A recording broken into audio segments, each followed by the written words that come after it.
Hallelujah, praise the Lord. सबको जय मसीह की। प्रभु यीशु मसीह के नाम को धन्यवाद करते हैं कि जो प्रभु यीशु मसीह ने हमारे लिए जो एक महान कार्य को किया है, आज हम लोग उसको याद करते हैं कि किसी इंसान के बस की बात नहीं थी, परमेश्वर इस कार्य को कर सकता था। जो परमेश्वर ने खुद एक मनुष्य के रूप में आके हमारे लिए इस कार्य को पूरा किया। हम लोग कितना भी परमेश्वर के नाम का धन्यवाद करें कम है। हालेलुया। प्रभु ने बीते सप्ताह में हम सबको संभाल कर रखा हुआ है बहुत अच्छी रीति से। इन तमाम बातों को याद करते हुए परमेश्वर के नाम का हम लोगों ने धन्यवाद किया है और आगे भी करते रहेंगे, क्योंकि वही परमेश्वर है जो हमको हर समय हर पल संभाल कर रखता हुआ है। और सबसे बड़ी बात यह है कि हम नलायकों को प्रभु ने अपने राज्य के लिए चुना है, अपने बेटे और बेटियां बना लिया हुआ है। क्योंकि प्रभु का वचन कहता है कि मैंने मूर्खों को चुन लिया है अपने राज्य के लिए, ताकि जो समझदार है उनको क्या करे, शर्मिंदा करे। हमें हमारे अंदर किसी के अंदर भी कोई खूबी कोई लियाकत नहीं थी, कोई खास ऐसी बात नहीं थी कि प्रभु अपने राज्य के लिए या अपने कार्य के लिए हमको चुनता है, अपने बेटे और बेटियां बनाता, बल्कि उसका अनुग्रह है कि हमको उसने इस योग्य समझा है। हालेलुया। आप मेरे साथ आइए, हम लोग पढ़ेंगे प्रभु के वचन से 2 कुरिन्थियों का खत निकालेंगे, उसका चैप्टर नंबर 5 निकालेंगे और 5 का 1 से पढ़ेंगे। क्योंकि हम जानते हैं कि जब हमारा पृथ्वी पर का डेरा सरीखा घर गिराया जाएगा तो हमें परमेश्वर की ओर से स्वर्ग पर एक ऐसा भवन मिलेगा जो हाथों से बना हुआ घर नहीं परंतु चिरस्थायी है। आमीन। पौलुस रसूल कुरिन्थियों की खत को कलीसिया को ये बता रहा है कि हम जानते हैं, दूसरा उसके विषय में कोई नहीं जानता, हम जानते हैं कि जब हम लोग इस दुनिया को छोड़कर चले जाएंगे तो परमेश्वर की तरफ से हम इसको जो गिराया जाएगा वो घर के जैसा है, जो हमारा जो बदन है घर के सरीका है, बल्कि वहाँ हमको क्या मिलने वाला है, भवन। भवन बोलेगा तो भवन बहुत बड़ा, उसके अंदर बहुत कुछ पाया जाता है। पौलुस रसूल लिखता है क्योंकि हम जानते हैं कि जब हमारा पृथ्वी पर का डेरा सरीखा घर गिराया जाएगा तो हमें परमेश्वर की ओर से स्वर्ग पर एक ऐसा भवन मिलेगा जो हाथों से बना हुआ घर नहीं परंतु चिरस्थायी है। चिरस्थायी का मतलब इटर्नल लाइफ, उसका कोई उसका टाइम पीरियड नहीं है, रेगुलर रहने वाला है वो घर है जो हमको परमेश्वर की तरफ से जो मिलने वाला है। उसकी कोई ऐसा नहीं बोल सकते कि 10 साल के लिए 50 साल के लिए, वो एवर लाइफ है। इसमें तो हम कराते हैं और बड़ी लालसा रखते हैं कि हम अपने स्वर्ग घर को पहन ले कि इसके पहनने से हम नंगे ना पाए जाए, और हम इस डेरे में रहते हुए बोझ से दबे हुए कराते हैं क्योंकि हम उतारना नहीं वरन पहनना चाहते हैं, ताकि वह जो मरणहार है वो जीवन में डूब जाए। हालेलुया। हालेलुया। हम लोग इस बदन से जाना तो नहीं चाहते, लेकिन हम लोग कुछ ऐसी चीज को पहनना चाहते हैं जिससे हम नंगे ना पाए जाए। जब हम जो बोझ से दबे हुए लोग हैं, हम फिर भी क्या चाहते हैं, सुकून चाहते हैं। ऐसा लिखता है पौलुस। जिसने हमें इस बात के लिए तैयार किया है वह परमेश्वर है, जिसने हमें ब्याने में आत्मा भी दिया हुआ है। प्रभु ने जब प्रभु यीशु मसीह अपने शिष्यों के साथ इस पृथ्वी पर था तो प्रभु ने एक प्रतिज्ञा की थी अपने चेलों के साथ में कि मैं तुम्हें अनाथ ना छोड़ूंगा, मैं पवित्र आत्मा को एक मददगार तुम्हें दूंगा। वो प्रभु यीशु मसीह का आत्मा ही है जो प्रभु यीशु मसीह आत्मा के द्वारा हमारे क्या है, भीतर में कार्य करता है, और प्रभु का बोला हुआ वचनों को क्या करता है, हमको समय समय पर याद दिलाता है। इसीलिए लिखा है जिसने हमें इस बात के लिए तैयार किया है वह परमेश्वर है, जिसने हमें ब्याने में क्या दिया हुआ है, पवित्र आत्मा भी दिया हुआ है। उसने हमको अकेले नहीं छोड़ा है, बल्कि पवित्र आत्मा के द्वारा हमारे साथ में वो कार्य करने के लिए तैयार रहता है। हालेलुया। ऐसे हम लोग पढ़ेंगे जो ना 14 का पहले का 2-3 है। तुम्हारा मन व्याकुल ना हो, परमेश्वर पर विश्वास रखते हो, मुझ पर भी विश्वास रखो। मेरे पिता के घर में बहुत से रहने के स्थान हैं, यदि ना होते तो मैं तुमसे कह देता, क्योंकि मैं तुम्हारे लिए जगह तैयार करने के लिए जाता हूँ। और यदि मैं जाकर तुम्हारे लिए जगह तैयार करूं तो फिर आकर तुम्हें अपने यहाँ ले जाऊंगा कि जहाँ मैं रहूं वहाँ तुम भी रहो। आमीन। आमीन। हालेलुया। प्रभु का जो हम लोग देख सकते हैं, जो उत्पत्ति के अंदर हम लोग देख सकते हैं, परमेश्वर ठंडे वक्त आके आदम के साथ बातचीत करता था। प्रभु इंसान के साथ में एक संगति करना चाहता है। अभी जब प्रभु ने देखा कि मेरे जाने का समय नजदीक है, जो शागिर्द लोग हैं उनके मन में एक व्याकुलता हो गया था, वो लोग मायूस हो गए थे, क्योंकि जैसे पहले प्रभु यीशु मसीह के साथ में रहते थे तो उनको बहुत इज्जत मान मिलता था लोगों की तरफ से। कुछ बीमारों को लोग लेके आते थे, तो प्रभु के साथ में पहुंचाने के लिए वो लोग से बातचीत किया करते थे कि हमारे लिए प्रार्थना कीजिए। लेकिन जब भी प्रभु यीशु मसीह का समय नजदीक हो रहा था, क्योंकि सब शागिर्द लोगों ने क्या किया था, अपने काम धंधा छोड़कर पूरी रीति से क्या कर हो गए थे, यीशु मसीह के साथ साथ वो लोग चल रहे थे। तो इसलिए प्रभु उनको क्या देता है, डांडस देता है। तो प्रभु का ये प्लान है कि इंसान के साथ में उसका संगति हमेशा के लिए रहे। जहाँ परमेश्वर पता मैं खुद हूँ, वहीं पर वो हम इंसान को भी रखना चाहता है। लेकिन इसमें एक भेद की बात क्या है, अगर जैसे प्रभु ने स्वर्गदूतों को बनाया है, इंसान को बनाया है, हम लोगों के लिए कुछ कार्य करने के लिए दिया हुआ है, हम लोगों ने कुछ कीमत देना है, उसके लिए कीमत देकर उस योग्य बनना है कि परमेश्वर के साथ में क्या करे, वास करे। नहीं तो अगर परमेश्वर हमको भी बना के रखेगा तो परमेश्वर बनकर रहेगा, हम लोग उसका सृष्टि बनकर रहना पड़ेगा। लेकिन अगर हम लोग कुछ कीमत देकर उस योग्य बनेंगे तो प्रभु इसमें क्या है, खुश है। वो चाहता है कि हम लोग कीमत देकर उसके योग्य बन जाए। ब्रदर इसी का 15 पढ़ेंगे। यदि तुम मुझसे प्रेम रखते हो तो मेरी आज्ञाओं को मानोगे। आमीन। आगे भी पढ़िए। और मैं पिता से विनती करूंगा और वह तुम्हें एक और सहायक देगा कि वह सर्वदा तुम्हारे साथ रहे। हालेलुया। हालेलुया। प्रभु का वचन कहता है कि यदि तुम मुझसे प्रेम रखते हो तो मेरी आज्ञा को क्या करोगे, तुम मानोगे। कोई इंसान कितना भी कहे कि मैं परमेश्वर से प्रेम करता हूँ, बहुत कुछ करता हूँ, लेकिन प्रभु का वचन बताता है कि अगर तुम मुझसे प्रेम करते हो तो मेरी फर्स्ट क्या है, उसका चिन्ह क्या है, मेरी आज्ञा को, मेरी विधियों को जो मैंने लिख कर दिया गया है उसको तुम क्या करोगे, उसको मनन करोगे, पूरी रीति से उस पर चलोगे। मैं पिता से विनती करूंगा कि वह तुम्हें एक और सहायक देगा, वह सदा तुम्हारे साथ रहे, अर्थात सच्चा का आत्मा जिसे संसार ग्रहण नहीं कर सकता, क्योंकि वह ना उसे देखता है और ना उसे जानता है। तुम उसे जानते हो क्योंकि वह तुम्हारे साथ रहता है और तुम में होगा। हालेलुया। प्रभु यीशु से अपने विषय में बात कर रहा है, तुम्हारे साथ भी है और तुम्हारे साथ भी, तुम्हारे बीच में वो तुम में होगा। आमीन। तो इसके लिए प्रभु ने हम लोगों को अनाथ नहीं छोड़ा, बल्कि वो आत्मा के द्वारा हमारे क्या है, अंग संग है। ब्रदर द्वारा जाएंगे 2 कुरिन्थियों के खत में। सो हम सदा डांडस बांधते रहते हैं और यह जानते हैं कि जब तक हम देह में रहते हैं तब तक प्रभु से अलग हैं। आमीन। हालेलुया। जो हम लोग पूरी रीति से प्रभु के वचनों के ऊपर चलते हैं, विश्वास करते हैं, उसके बेटे बेटियां बन चुके हैं, तो हमारे मन में एक ये आशा है कि जब तक हम लोग क्या है इस बदन के अंदर हैं, उस टाइम तक हम लोग क्या है, प्रभु से अलग हैं, देह के रीति पर।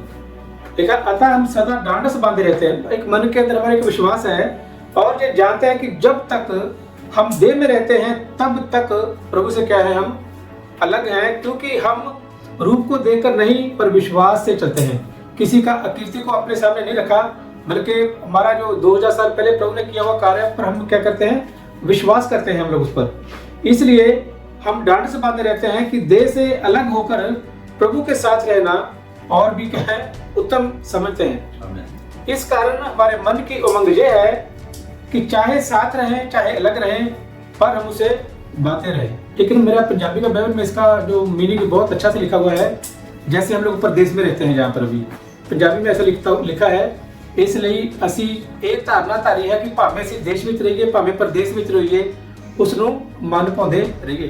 कहने का मतलब क्या है कि अपने देश में हम लोग रहने के टाइम हम लोगों को हमारे माँ बाप देख सकते हैं, हमारे रिश्तेदार होंगे, बहुत से जान पहचाने वाले लोग होंगे, तो हम बहुत चीज़ों से डर के बारे भी अच्छा काम करेंगे। लेकिन प्रदेश के अंदर हम लोग देखेंगे तो कोई आदमी को कोई जान पहचान वाला नहीं है, वो कैसा भी तो काम करेगा तो उसको डर नहीं है। लेकिन प्रभु का वचन बताता है कि हम कहीं पर भी रहें, हम लोगों को वही काम करना है जो परमेश्वर ने बोला हुआ है कि तुम लोग अच्छे कामों के अंदर लगे रहना है। इसी कारण लिखा है, इस कारण हमारे मन की उमंग, मन के अंदर एक उत्साह रहना चाहिए कि हम लोग अच्छे कामों में लगे रहें।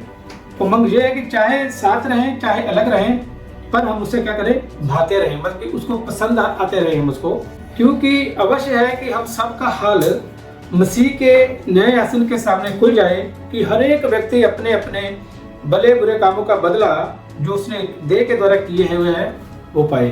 मेरे प्रिय भाइयों और बहनों, एक दिन ऐसा आने वाला है कि सबको प्रभु के न्याय आसन के सामने क्या होना है, खड़े होना है।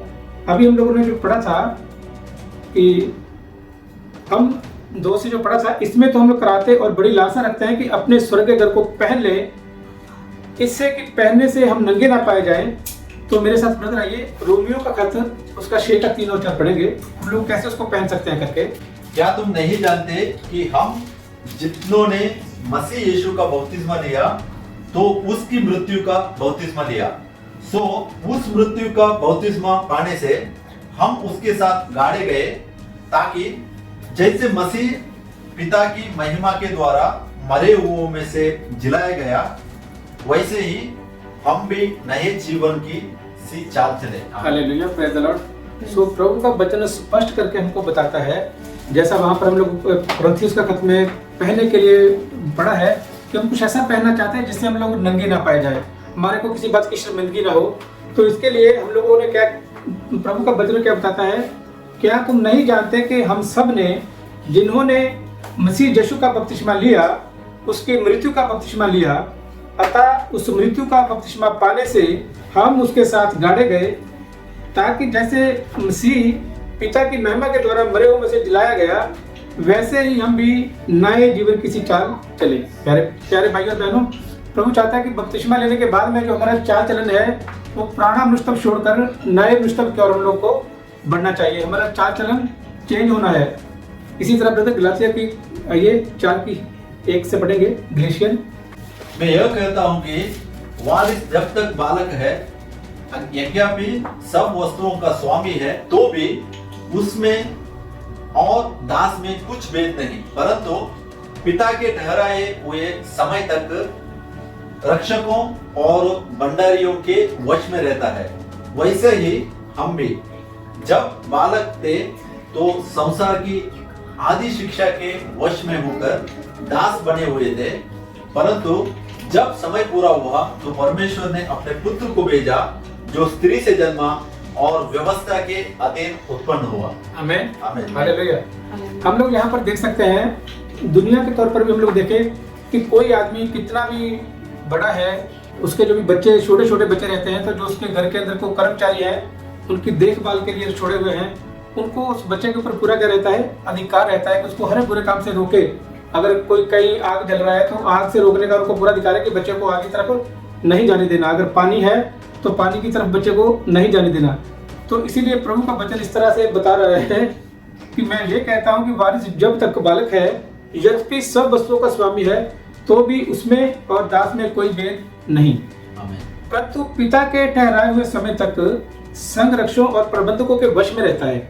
उसके पिता की तरफ से उसको एक अधिकार मिला हुआ है कर्मचारियों की कि वो उसको क्या करे, उसकी ताड़ना करे, उसको पूरी तरह से सुरक्षित रखे हर एक उस काम से जो उसको नुकसान जिससे हो सकता है। इसी तरह से जब भी हम लोग को परमेश्वर के दूर से हम लोग दुनियादारी के कामों में थे, उस टाइम हम लोग क्या थे, बालक थे। लेकिन एक समय ठहराया हुआ था, जब भी उस समय के तक आके हम लोगों ने प्रभु को ग्रहण कर लिया, फिर हम लोग क्या बन गए, उसके जब भी बेटे बेटियां बन जाते हैं तो आगे हम लोग पढ़ते हैं, वैसे ही हम भी जब बालक थे तो संसार की आदि शिक्षा के वश में होकर दास बने हुए थे। किसके दास थे? शैतान के दास थे। उस टाइम जब हम लोगों को किसी को शराब पीने की आदत रहती है, किसी को व्यभिचार की, किसी को चुगली, निंदा, गाली करना, झगड़ा करना, ये सब काम किसके है? शैतान के काम है। और जिनमें जाते पाई जाती हैं वो क्या है? शैतान के, क्या पाप के क्या है? गुलाम हैं। तो जब भी हम लोगों को उस गुलामी में से परमेश्वर ने निकाल लिया हुआ है, तो फिर हमारा काम कैसा हो जाना चाहिए? परमेश्वर के मुताबिक, जो वचन हमको बताता है। परंतु जब समय पूरा हुआ तो परमेश्वर ने अपने पुत्र को भेजा, जो स्त्री से जन्मा और व्यवस्था के अधीन उत्पन्न हुआ, ताकि व्यवस्था के अधीनों को मोल लेकर छुड़ा ले और हमको लेपालक होने का पद मिले। हालेलुया। जो व्यवस्था के अधीन थे उनको भी छुड़ा लिया और उनके साथ में हमको भी परमेश्वर ने अपने लेपालक पुत्र होने का क्या मिला है? पदवी मिला है। और तुम जो पुत्र हो, इसीलिए परमेश्वर ने अपने पुत्र के आत्मा को, जो हे अब्बा, हे पिता कहकर पुकारता है, हमारे हृदय में भेज दिया। किसको? अपने पुत्र के, जो प्रभु यीशु मसीह का आत्मा ही हमारे बीच में क्या करता है? अभी हे अब्बा करके उसको पुकारता है। इसलिए तू अब दास नहीं परंतु पुत्र है, और जब पुत्र हुआ तो परमेश्वर के द्वारा वारिस भी हुआ। हालेलुया। वारिस कौन है? जो वारिस का भेद है, जैसे हम लोग वारिस बन चुके हैं तो फिर उसमें सब भेदभाव क्या हो जाता है? समाप्त हो जाता है। जब भी प्रभु यीशु मसीह ने एक दृष्टांत बताया था कि एक खेत था, एक मालिक के पास एक खेत है, तो उसने वहां पर अपने नौकरों को रखा हुआ उसकी देखभाल के लिए। उसने पहले कुछ लोगों को भेजा, जाओ अभी एक ऋतु है फल का, तुम जाकर वहाँ से फल लेकर आओ।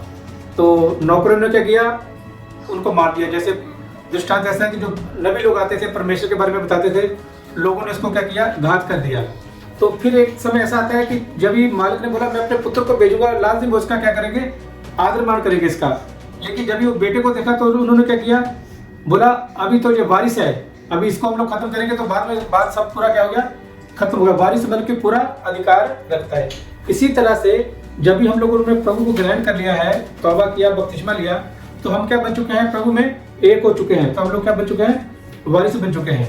आमीन ब्रदर। इसी तरह गलेशियन 3 का 27-28-29 पढ़ेंगे। और तुम में से जितनों ने मसीह में बपतिस्मा लिया है, उन्होंने मसीह को पहन लिया है। अब ना कोई यहूदी रहा, ना कोई यूनानी, ना कोई दास, ना स्वतंत्र, ना कोई नर, ना नारी, क्योंकि तुम सब मसीह यीशु में एक हो। और यदि तुम मसीह के हो तो इब्राहिम के वंश और प्रतिज्ञा के अनुसार वारिस भी हो। आमीन आमीन हालेलुया। अभी हम लोग पढ़ा है जो लिखा है, और तुम में से जितनों ने, सबके लिए ये बात नहीं है, जितनों ने ये बात स्वीकार करना बहुत मुश्किल और कठिन लग रहा है लोगों को, लेकिन वचन स्पष्टता से कहता है कि और तुम में से जितनों ने मसीह में बपतिस्मा लिया, उन्होंने मसीह को क्या किया हुआ है, पहन लिया हुआ है। अब ना कोई यहूदी रहा, ना यूनानी, ना कोई दास, ना स्वतंत्र, ना कोई नर, ना नारी, क्योंकि तुम सब क्या हो गए, मसीह यीशु में क्या हो चुके हो, एक हो। ब्रदर मैं बताना चाहता हूँ कि जब भी प्रभु यीशु मसीह के अपना क्रूसीफाई होने के बाद में जो यहूदी लोगों ने भी बपतिस्मा लिया यीशु मसीह के नाम से, वो भी दुल्हन में शामिल हो चुके हैं। वो यहूदी नहीं रह चुके, वो उसकी दुल्हन में शामिल हो चुके हैं। सो भी क्या प्रभु का वचन बता रहा है, अब ना कोई यहूदी रहा, ना यूनानी, ना कोई दास, ना स्वतंत्र, ना कोई नर, ना नारी, क्योंकि तुम सब क्या हो गए, मसीह यीशु में एक हो। और यदि तुम मसीह के हो तो अब्राहम के वंश और प्रतिज्ञा के अनुसार क्या हो चुके हो, वारिस हो गए हो। क्योंकि पूरी आश्चर्य प्रभु यीशु मसीह के बीच में होकर हमारे लिए वो पूरी होती है। जो पुराने नियम के अंदर अब्राहम के साथ जो प्रतिज्ञा किया था, वो प्रतिज्ञा प्रभु यीशु मसीह में होकर पूरे जगत के लिए क्या होगी, फुलफिल हो चुकी है। ब्रदर अफसियों का खत उसका 2 चैप्टर निकालेंगे, 2 का 7 से 10 तक पढ़ेंगे। कि वह अपने उस कृपा से जो मसीह यीशु में हम पर है, आने वाले समयों में अपने अनुग्रह का असीम धन दिखाए, क्योंकि विश्राम से के द्वारा अनुग्रह ही से तुम्हारा उद्धार हुआ है, और यह तुम्हारी ओर से नहीं वरन परमेश्वर का दान है, और ना कामों के कारण, ऐसा ना हो कि कोई घमंड करे, क्योंकि हम उसके बने हुए हैं और मसीह यीशु में उन भले कामों के लिए सृजे गए चिन्ह है, परमेश्वर ने पहले से हमारे करने के लिए तैयार किया। आमीन हालेलुया। सो हम लोग का जो इसका जो पूरा पैराग्राफ है, उसका जो टाइटल है, लिखा है मृत्यु से जीवन की ओर। मृत्यु से जीवन की ओर हम लोग 7 से मैं पढ़ूंगा। ऐसा लिखा है कि वह अपनी उस कृपा से जो मसीह यीशु में हम पर है, आने वाले समय में अपने अनुग्रह का असीम धन दिखाए, क्योंकि विश्वास के द्वारा अनुग्रह ही से तुम्हारा उद्धार हुआ है। हालेलुया। कोई भी आदमी के पास कुछ घमंड करने का कोई जगह नहीं है कि उसने कुछ अच्छे काम किए हुए हैं, इसके लिए उसका उद्धार हुआ है। सिर्फ ये प्रभु यीशु मसीह का अनुग्रह है कि व्यवस्था तो मूसा के द्वारा दी गई, लेकिन जो अनुग्रह है वो प्रभु यीशु मसीह के द्वारा हमको मिला है। हालेलुया। कोई भी आदमी के पास कोई कितना भी कुछ कर ले, किसी को भी घमंड करने के लिए कुछ नहीं है कि मैं कोई अच्छे काम मैंने किए थे इसके लिए मेरा उद्धार हुआ है। ये प्रभु यीशु मसीह का अनुग्रह है कि उसके लहू के द्वारा हमको हमारे पापों से मुक्ति है और नया जीवन है। हालेलुया। तो आगे लिखा है, और ये तुम्हारी ओर से नहीं वरन परमेश्वर का दान है। हम लोगों ने इस बात को दान समझकर स्वीकार करना है, क्योंकि हमारे अंदर कोई ऐसी बात नहीं थी कि जो हम लोग प्रभु को अपने कामों के द्वारा खुश कर सकते। पुराने नियम के अंदर यशायाह का किताब में लिखा हुआ है कि जो हमारे धर्म के काम है, परमेश्वर उसको गंदे चित्रों के समान देखता है, गंदे कपड़े के समान, जो बिल्कुल कचरा है। लेकिन प्रभु का अनुग्रह हम पर हुआ है। ये हम बहुत ही भाग्यशाली लोग हैं। हम अपने आप को, अपने मन के अंदर हमको प्रभु का धन्यवाद करना चाहिए कि प्रभु ने हमको इस कार्य के लिए चुना है। और ना कामों के कारण, ऐसा ना हो कि कोई घमंड करे, क्योंकि हम उसके बनाए हुए हैं और मसीह यीशु में उन भले कामों के लिए सृजे गए हैं, जिन्हें परमेश्वर ने पहले से हमारे करने के लिए तैयार किया है। आज हम लोग देख सकते हैं दुनिया में बहुत से लोग अपनी तरफ से बहुत अच्छा काम करते हैं। काम भले ही अच्छा है, लेकिन उनका तरीका ऐसा है कि उनके मन के अंदर घमंड उत्पन्न होता है। कोई बच्चियों को खाना देता होगा, अच्छी बात है, लेकिन वो कहीं ना कहीं जाकर उनके मन के अंदर एक घमंड उत्पन्न कर देता है। चिड़ियों को खाना डालना, किसी को एक आजकल तो बहुत ट्रेंड चला हुआ है कि कोई एक 50 रुपए का खाना खिला के वीडियो बना के उनको मालूम है कि यूट्यूब में डालेंगे तो कितना उन लोगों को कुछ बेनिफिट मिलने वाला है, लेकिन उसके पीछे उन लोगों का एक मन का एक अलग एक मनसा है। लेकिन जहाँ पर प्रभु का वचन बोलता है कि हमारे लिए कुछ कामों को करने के लिए परमेश्वर ने पहले से ठहराया हुआ है, क्योंकि हम उसके बनाए हुए हैं और मसीह यीशु में उन भले कामों के लिए सृजे गए हैं जिन्हें परमेश्वर ने पहले से हमारे करने के लिए क्या किया है, तैयार किया हुआ है। आमीन। ये कोई आदमी कोई घमंड ना करे कि मैंने ऐसा कोई मेरे अंदर कोई अच्छा काम था जो प्रभु को पसंद आ गया तो इसके लिए मेरे पर प्रभु ने क्या किया हुआ है, अनुग्रह। क्योंकि हम जानते हैं कि आज से 2000 साल पहले प्रभु यीशु मसीह ने अपना जीवन बलिदान किया हमारे लिए, और उसके भी कितने 100 साल पहले प्रभु के लिए भविष्यवाणी हो रही थी। और प्रकाशित वाक्य में हम लोग पढ़ते हैं, वहां पर लिखा कि बनाए आलम से पहले, इस पृथ्वी की नींव रखने से पहले उसने अपने प्लान में सब कुछ देखा हुआ है। कौन कौन से लोग होंगे जो उसके बेटे बेटियां बनकर इस जीवन जहाँ पर जीवन बिताएंगे। हालेलुया। अगर सेकंड कुरिन्थियों का खत निकालिए द्वारा, उसका 4 का निकालिए, 4 का 16, 17 और 18। इसलिए हम यह नहीं छोड़ते, यद्यपि हमारा बाहरी मनुष्यत्व नाश भी होता जाता है, तो भी पवित्र मनुष्यत्व दिन प्रतिदिन नया होता जाता है, क्योंकि हमारा पल भर का हल्का सा क्लेश हमारे लिए बहुत ही महत्वपूर्ण और अनंत महिमा उत्पन्न करता है। और हम तो देखी हुई वस्तुओं को नहीं परंतु अनदेखी वस्तुओं को देखते रहते हैं, क्योंकि देखी हुई वस्तुएं थोड़े ही दिन की हैं, परंतु अनदेखी वस्तुएं सदा बनी रहती है। Hallelujah, praise the Lord. जो प्रभु का वचन पढ़ा है, प्रभु इस पर आशीष दे। क्या लिखा है? इसलिए हम हियाव नहीं छोड़ते, यद्यपि हमारा बाहरी मनुष्य तब नष्ट होता जाता है, तो भी हमारा भीतरी मनुष्य तब दिन प्रतिदिन क्या होता है, नया हो जाता है। और उस लिखता है कि बाहर से देखने के लिए बहुत कमजोर नजर आएगा, बुढ़ा जैसा नजर आएगा, लेकिन वो बोलता है कि हम इसलिए हम हियाव नहीं छोड़ते, यद्यपि हमारा बाहरी मनुष्य तब नष्ट होता जाता है, तो भी हमारा भीतरी मनुष्य तब दिन प्रतिदिन क्या होता है, नया होता जाता है। क्योंकि हमारा पल भर का हल्का सा क्लेश हमारे लिए बहुत ही महत्वपूर्ण और अनंत महिमा उत्पन्न करता जाता है। अगर कोई हमारे ऊपर कुछ परेशानी आती है, कुछ बीमारी आती है, पैसे की मुसीबत आती है, जब किसी भी तरह की कोई परिस्थिति ऐसी आती है, तो यहाँ पर वचन क्या बताता है, वो पौलुस इसको किस नजर से देखता है कि हमारा हल्का सा पल भर का हल्का सा जो क्लेश है वो हमारे लिए क्या उत्पन्न करता है, बहुत ही महत्वपूर्ण और अनंत महिमा, एक ऐसी महिमा जो प्रभु अपने लोगों को देने वाला है, वो उसको क्या करता है, उत्पन्न करता जाता है। और हम तो देखी हुई वस्तुओं को नहीं परंतु अनदेखी वस्तुओं को देखते रहते हैं, क्योंकि देखी हुई वस्तुएं थोड़े ही दिन की है, परंतु अनदेखी वस्तुएं सदा बनी रहती हैं। हालेलुया। सो इसमें बहुत एक जो बात बहुत गहराई से सोचने वाली है कि कोई क्लेश होता है जो सच में जो प्रभु के साथ जुड़े हुए लोग हैं, जो कोई क्लेश उनके ऊपर आता है तो उनके लिए वो कुछ देकर जाती है, उनको छीन कर नहीं लेके जाती, बल्कि उनको कुछ देकर जाती है। वो क्या देकर जाती है? क्योंकि हमारा पल भर का हल्का सा जो क्लेश है हमारे लिए बहुत ही महत्वपूर्ण और अनंत महिमा उत्पन्न करता है। जब भी प्रभु के लोग प्रभु से मिलेंगे, जो महिमा प्रभु की तरफ से मिलने वाली है वो उसको उत्पन्न करके जाता है। कोई बीमारी आती है तो हम लोग जब भी प्रभु के साथ में ज़्यादा और निकटता में चले जाते हैं तो हम लोग विश्वास में क्या करते हैं, बढ़ जाते हैं। प्रभु अपने लोगों को हमेशा दुखी परेशानी में देखना नहीं चाहता। अगर हम लोग इस तरह कोई जो अपने बच्चों को दुखी देखना चाहता है, कोई नहीं देखना चाहता। सभी यही सोचते हैं कि हमारे बच्चे अच्छा से पढ़ लिख कर अच्छे अहदों के ऊपर जाए, तंदुरुस्त रहें और पूरे दुनिया के अंदर भी इज्जत मान के साथ रहें। अगर हम लोग बुरे होकर हमारी सोच ऐसी है तो क्या परमेश्वर नहीं चाहता कि मेरे लोग अच्छा से रहने पाए?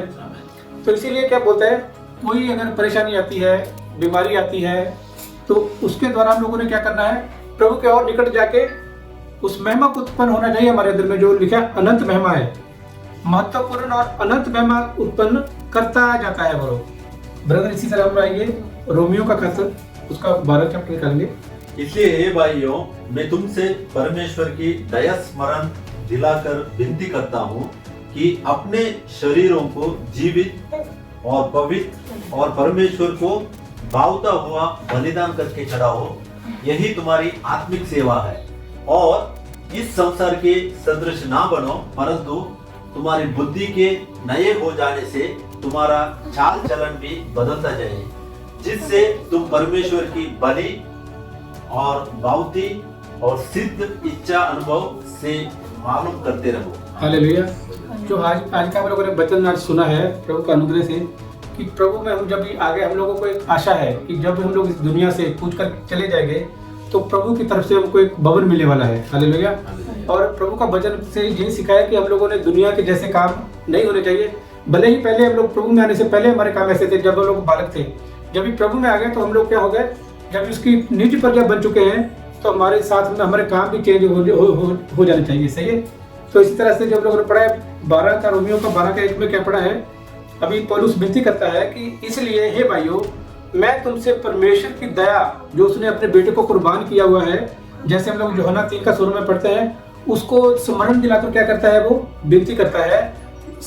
इसलिए हे भाइयों, मैं तुमसे परमेश्वर की दया स्मरण दिलाकर विनती करता हूँ कि अपने शरीरों को जीवित और पवित्र और परमेश्वर को भावता हुआ बलिदान करके चढ़ाओ। यही की है तुम्हारी आत्मिक सेवा है। हमारी आत्मिक बंदगी क्या है? अपने मन को तो हम लोगों ने साफ रखना ही है। बाहर से भी देखने के लिए जहाँ कहीं पर हम लोग जाएं तो हमको एक ऐसा सादगी में लोग देखें और जो हमारी एक गवाही हो कि जो परमेश्वर के सच्चे लोग हैं। हालेलुया। हमारे प्रभु यीशु जी को हमारे बीच से लोगों को देखने के लिए मिलना चाहिए। हमारा नेचर से, हमारा बोलचाल से, हमारा कपड़ा लीड़ा से, हर तरह से हमारी क्या करनी चाहिए, हमारे कामों के द्वारा परमेश्वर को आदर और महिमा मिलनी चाहिए। ये हमारी क्या है, एक आत्मिक सेवा लिखा हुआ है। इस संसार के सदस्य ना बनो, परंतु तुम्हारे मन के नए हो जाने से तुम्हारा चाल चलन भी क्या हो जाए, बदलता जाए। अभी हम लोगों ने जब तौबा करके बपतिस्मा लिया हुआ है तो, और दूसरा आगे क्या होना चाहिए, मन के जब भी नए हो जाने से क्या हो जाना चाहिए, हमारा चाल चलन है वो भी दिन प्रतिदिन क्या चाहिए, बदलना चाहिए, जिससे तुम परमेश्वर की बलि और भावती और सिद्ध इच्छा अनुभव से क्या करते जाओ, मालूम करते जाओ। अगर हम लोग को तौबा करने के बाद में, बपतिस्मा लेने के बाद में हम लोग वचन के द्वारा चलना शुरू करेंगे, एक एक दिन प्रभु के निकटता में जाएंगे, तो प्रभु हमसे क्या चाहता है वो उसकी इच्छा को मालूम करने के लिए ऐसा होगा तो हम लोग जान सकते हैं कि प्रभु का आगे हमारे जीवन में क्या प्लान है, प्रभु ने क्या हमारे लिए रखा हुआ है, कैसे हम लोगों को और आगे बढ़ना है। और पतरस 96 ईयर का था, बुजुर्गी की हालत में था, तो उसने अपनी किताब में लिखा हुआ कि जो प्रभु के जो हुक्म, जो विधियां, जो नियम हमको दिए गए हुए वो बिल्कुल आसान है, उसमें कोई तकलीफ वाली बात है नहीं, क्योंकि उसने चलकर बताया था कि जब भी हम लोग उस स्वर्ग राज्य के लिए जब भी हम लोग सोचेंगे, गौर करेंगे कि हमेशा हमेशा का जीवन जो प्रभु ने अपने लोगों के लिए रखा हुआ है, उसके सामने ये जो अपना जीवन के अंदर कितना भी कष्ट होने दो, उस क्षण भर का है। हालेलुया। सो ये बात हमारे मन में बनी रहनी चाहिए कि हम जो परमेश्वर के बेटे बेटियां बन चुके हैं, तो हमारा जो जीवन है परमेश्वर को भी और दुनिया के अंदर भी पवित्रता वाला जीवन होना चाहिए। सो इसी के द्वारा मैं आज का वचन को यही समाप्त करता हूँ और सभी भाई बहनों को मेरी तरफ से जय मसीह की एक छोटी प्रार्थना करेंगे। Hallelujah, hallelujah. सर्वशक्तिमान प्रभु जी, आपके नाम का धन्यवाद करते हैं प्रभु जी, जो भी आपके वचन के द्वारा प्रभु जी हम लोगों ने सीखा है प्रभु जी, इस वचन के ये वचन हमारे लिए प्रभु जी न्याय का कारण न बने, बल्कि सबके लिए आशीष का कारण बने प्रभु जी। आपके नाम को जलाल और महिमा देते हैं प्रभु जी। मांगते हैं इस विनती को सुने और ग्रहण करें। मांगते हैं यीशु मसीह के नाम से। आमीन।